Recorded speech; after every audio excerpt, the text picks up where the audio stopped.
equitable sharing of wealth, and dignity in old age. We are looking for people committed to fighting corruption and standing up to dictatorship. We are looking for new fighters who are prepared to confront corruption and state capture in all its forms. For these evils are taking deep roots in our country.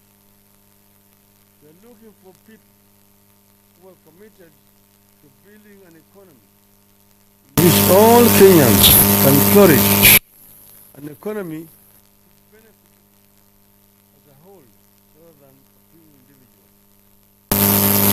In this exercise, we must confront a few realities, including the facts that some of our members and leaders are not as active in their communities and branches as they should be. We must do away with an unreliable and slow system of issuing membership cards, and also do away with undemocratic tendencies that keep would-be members away. We must address the issue of and its impact on operations and performance of the party, that is, discipline and camaraderie. Without discipline, we can't achieve much. We must also do away with the problems of gatekeeping, keeping people from joining and renewing and therefore participating in the life of ODM. At the end of the exercise, we must have millions of new members. It must be clear to all that the organization is growing. I want to conclude by saying that from the experience I've seen a lot of interest in the party, but a new development which is actually retrogressive that we see in some parts of our country. And I've seen it in the coast, I've seen it in Upper Eastern, I've seen it in Northeastern, I've seen it here in Nairobi, I've seen it in Western, I've seen it in Nyanza. The issue of early campaigns. People are in campaigns, and we hardly 1 year from the last elections. We still have about 4 more years to go. But this is bringing a lot of tension among our members. And people campaigning, they want to be MCAs. Those who are elected as MCAs, campaigning, they want to be MPs.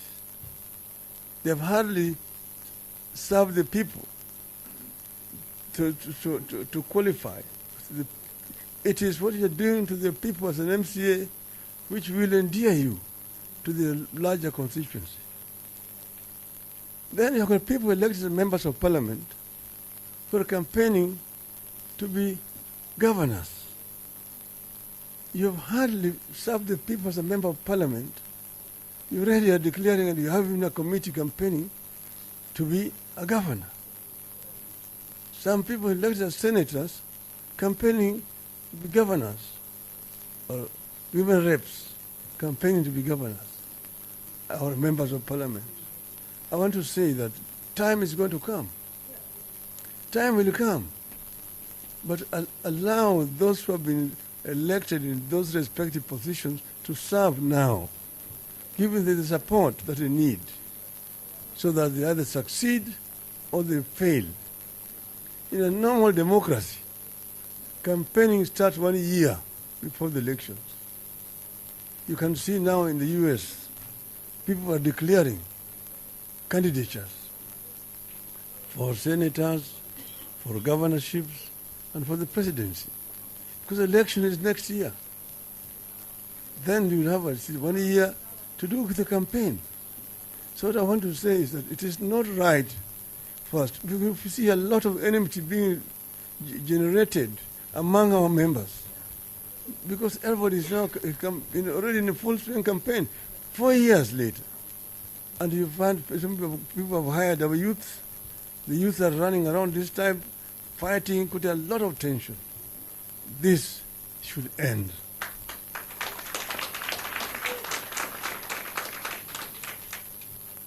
So I think basically that's what I wanted to say here. I want to listen to those paparazzi. Kuna swali?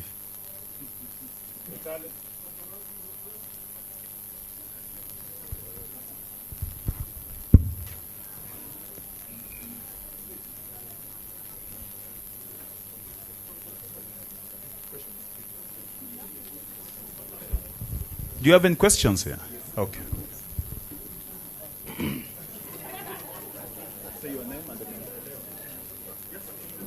Your Excellency, Apollo TV 47. There's the issue of other leaders, leaders from other political parties who are campaigning in ODM areas. What's your take on that? Number two, there's the issue of discipline in the party, and especially the rebels. Some of them have been appealing to you to reconsider the decision to do with expulsion. What's your take? Thank you. Well, we cannot really control members of other political parties campaigning in our regions, because we live in a democracy. They are very much welcome, except what I've just said now, that it is too premature for people to begin campaigning across board. This applies across board because it generates a lot of tension. It diverts people's attentions and energy from productive work. So my advice to them would be also bid your time. Time for campaigning is going to come. With regard to discipline in the party, there are of course clear rules and guidelines how discipline are handled. And as you know, we have a committee that deals with matters of discipline. Then we have got respective party organs that handle those. So if somebody is unhappy the manner in which his case has been handled, he has the right to appeal through the normal channels. This appeal should be handled. You see, there are rules that must be observed. We must strengthen multi-party in our country. If you are elected on a particular party's ticket or a coalition, you actually are basically confined to serve that party for that 5 years mandate. If in the middle of that period you feel dissatisfied with that party, they want to cross the floor, then of course it is a democratic right. But the rules have been that you resign, you go back to the electorate and seek a fresh mandate from the electorate. This is what we are saying. So we are saying those members who don't want to be in ODM are free. They have their democratic right to move to wherever they want to move.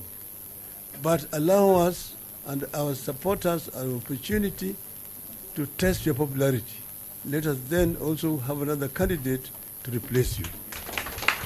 Next. My name is David Muthoka from KTN.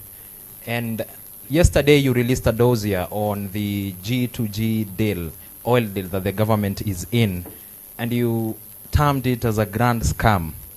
Hours later, the government, through the energy minister and the majority leader, came out to say that the deal is above board, and even saying that what you presented to Kenyans was hot air and nothing but cheap propaganda.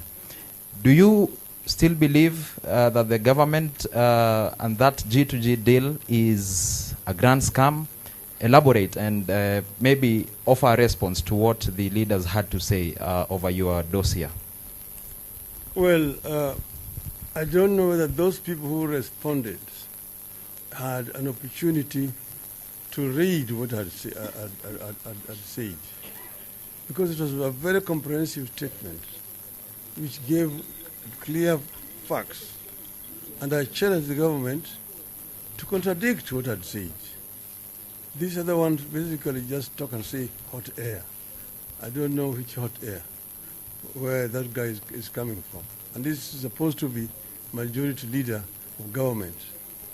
I think, you know, the matter was directed at the executive, not at the legislature. So it is not work of Mr. Chungwa to respond. I directed it to specific people. But be that as it may, we'll show him some political etiquette. The issues are raised, and they're still valid. I want the government to show the memorandum of understanding that they've signed between the government of the Republic of Kenya and the government of the Kingdom of Saudi Arabia and the government of the United Arab Emirates. Not signed between the Minister for Energy and the CEO of Aramco, just a company. That G2G, because they call this G2G. G2G means that it's an agreement between those governments and Kenya government. Let us see that MOU. 2, let them also show us tax returns, which as a result of this importation of this oil, how much tax has been paid by these companies, these shadow companies that have been appointed to handle this cargo, this deal. Okay? And then show us also supplier purchase agreement. Let us see that. Then tell us why EPRA boss, Mr. Kipto, was involved in the negotiations of these contracts, yet he is the one also who is here fixing prices. If that is not corruption, I don't know what corruption is. Those are very valid questions that I want this government to answer. Thank you. Your Excellency, with your indulgence, we have 2 questions, then we wind up the session. I'm Chris Owino from Ramogi TV. I've got 2 questions. The first question, are you considering taking any action against the governor of Turkana who has outrightly rebelled against the party in line with the enhancing discipline in ODM? And then secondly, there have been reports that ODM has lost its grips in Western Kenya and the coast. Do you have formidable plans to revamp the party? That's all. I don't answer to propaganda. That's basically propaganda. Nobody has measured the popularity of ODM. That's, you've seen that. You have heard it here. Order, members. Mama Zara here is from Lamu.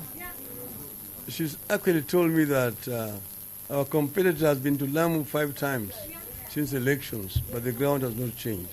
But we will go back to Lamu. We are going to go back, and I will invite you to accompany me when I go to Lamu and see how I'm going to be received in Lamu.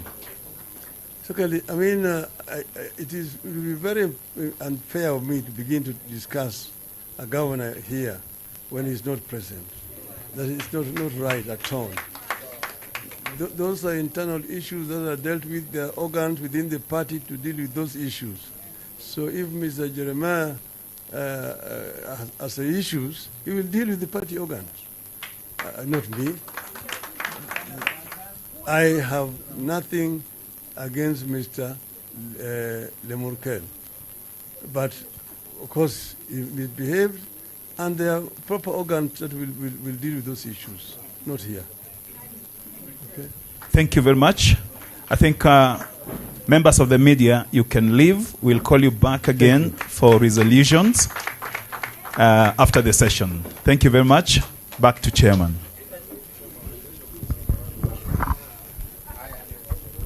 Wacha media sasa watoke kidogo. Wacha tupige makofi ya kilo ya baba sasa.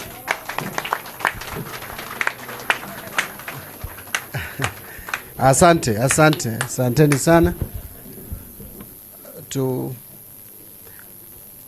Thank you. We can sit. Kindly, Etale, ask the media to leave because we want to wind up the meeting. We want to conclude the meeting very quickly because I can see it's 1:15. I want us to be done in the next 20 to 30 minutes. In fact, if we can be done by 1:45, then we go for lunch na tuende kabisa, instead of going out coming back. Tumekubaliana?